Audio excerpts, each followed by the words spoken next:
kuriem mēs sasveicinājies. Tad, kad es aizbraucu autobusā uz Mīgas, tad nesen izkāpām ārā ar Andi, gājām ciemos pie kaimiņiem bijušajiem. Es biju tā nosils, kad es ienācu iekšā tūlīt pierīt pie krāsnes un atsviedos, lai sasildītu. Un tad mājas saimnieks teica, nevienam tik tuvu, ka neapdedzina ķēnklis. Un tad es sapratu, ka es esmu Mīgā. Un to var apgalvot arī 2 vai 3 cilvēki, kas ir no Mīgas sēdušies uz šo te pasākumu. Viens pat apsolīja beigās nospēlēt maršu uz akordeonu. Tas ir ļoti patīkami, aizkustinoši. Bet vispār ņemot Nīcā par tiem 20 gadiem, ko es tur esmu nodzīvojis, es iepazinu tādus cilvēkus, par kuriem bija vērts rakstīt. Un man izdevās uzrakstīt 4 romānus, stāstu grāmatu un bērniem arī vairākas grāmatiņas. Katrā ziņā tas bija tāds sevis pārbaudas laiks, jo tajā mierā un klusumā, kas Nīcā, ja teiksim, speciāli nemeklē cilvēkus, tad ir laiks, kad var pārdomāt un atcerēties, kas ir bijis un ko esmu saticis un kā dzīves jēga vispār. Es domāju, ka Nīcas gadi man bija ļoti svētīgi. Tagad, kad es izēju Jūrmalā, no Jūrmalas es redzu to te ragu, kur ir tas priežu mešs, Bernātu mežu redzēt. Tad man brīžiem pārņem tā kā smēles mazliet. Bet tas ir aktuāli, 20 gadi, man 2 dienas. Labi, ekskurs pagātnē beigsim, tiecimies gūlim pie ragiem, kā teica Nīcā. Jo vieši tie jau ir kastrēti guļi, tāds jau nelaiž arēnā, vai ne? Arēnā ir žītos guļus. Tas tā mums piezīmīt. Es ar prieku dodu vārdu Jānim Kuplējam, ar tiem, kas palasīs dažus fragmentus. Tad mums garlaicīgi uzreiz sakiet, ja? Es meklēt laiku. Ja kļūst garlaicīgi kādam. Paldies par vārdu. Es zinu, par cik šodien ir grāmatas oficiālā atvērt, lūdzu atvērt to pirmo vārdu. Tā, tas ir. Atvērt vaļā, lai tā grāmata ir atvērt. Paldies!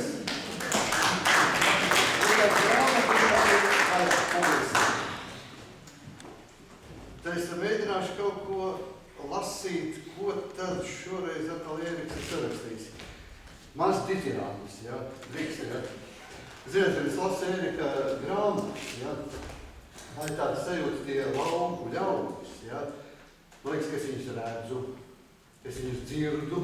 Viņi man ne tikai fascinē, bet man gribās tie vīriem pieiet klāt un paskaties rokas. Jo tik reāli, tik forši Ēriks to izdarījis, ka vienkārši ir prieks lasīt viņa grāmatas, un šī grāmatiņa arī nav izņēmums tevi. Ak, Dievs, kas neir par sulīgiem tēviem tevi redzēsies. To jau redzēs cilvēki paši. Jā. Nu tātad pamēģināsim paši pret, ko Ēriks ir sarakstījis.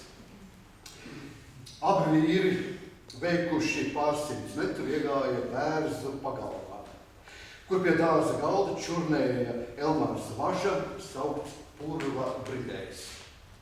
Uz cīņu mostie darba ļaudīs, Leons iesaucās, uzcizdams snaudošajiem pa plecu, tā, ka tas gandrīz novēlās no sola. Jāiet meitās! Boings atkal var lidot, galvu pacels viņš nobrukštēja. Tikai jāieskrienās. Ja pietiks neviels, var nav piebildi. Pagalvo, kā tad ir ar tiem finanšu resursiem Leons investējās? Purva Bridējs jautājotājiem veltīja dziļu pārdomu pilnu skatienu. Pāris juāņu kaut kādā kabatā jau mētājās. Nauda zin, ka nedrīkst atgādināt pa sevi.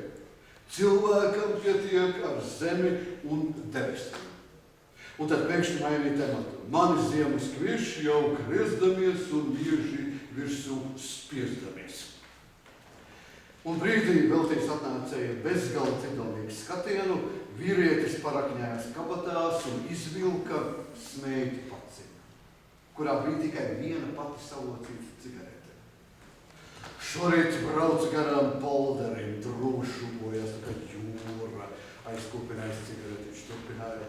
Kaut arī polderis ir čupā. Kanāls ir tukšs tā kā skauģa rīkle. 20 gadus neviens neklapēja neaugsi. Mēs laižam pie smukās billes ēst picu, paziņoja Leons. Tu esi Pica. Pica ir latviešu tautas nacionālā nelaime. Tā ir laimīga pie skandraušu izmiršanas. Skaļi nožādamies, paziņoja Purva Bridējs, un tad versās pie Bruno. Kopā ar mums kāpsi uz kara takas. To roku.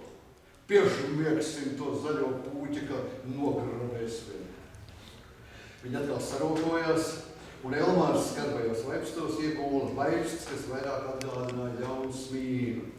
Greizais smaids, rētas zodā un 2 metāla zoli bija piemiņa no sena kautiņa Krievu armijā, jo šim nolūkam dažkārt tika izmantots arī sapieru lāpstīgs.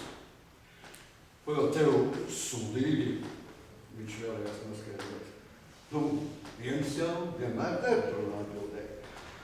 Es domāju dzīves nozari, Purva Bridējs precizēja.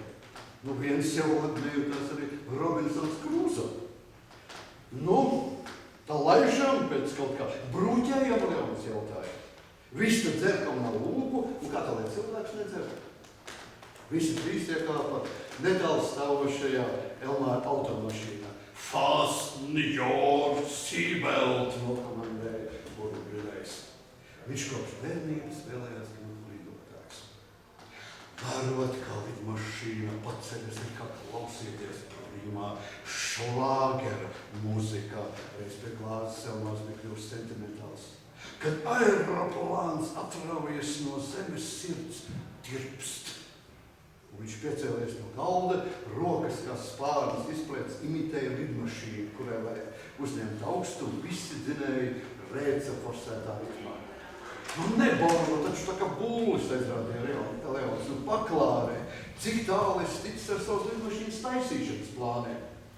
Jo kaimiņiem man nebija noslēpums, ka brīvajos brīžos Elmārs savā darbnīcā buras pie slavenā latviešu lidmašīnu konstruktora, kādi ir bijuši rasējumiem, kurus viņš kaut kādā ceļā bija sadabojis.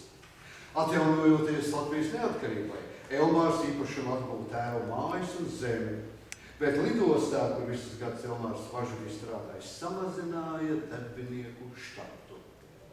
Un viņš pārcēlās uz dzīvu laukos. Cik tad te tālu līstiksim arī bez taviem beltiem iebildu? Leons taču nav ko štripoties. Un patiešām, izbraukuši ārās šosejas, apdzinuši vienu smago treileru Lietuvas valsts numurzīmi, saka, letiņi uz ceļa jau nesnauši.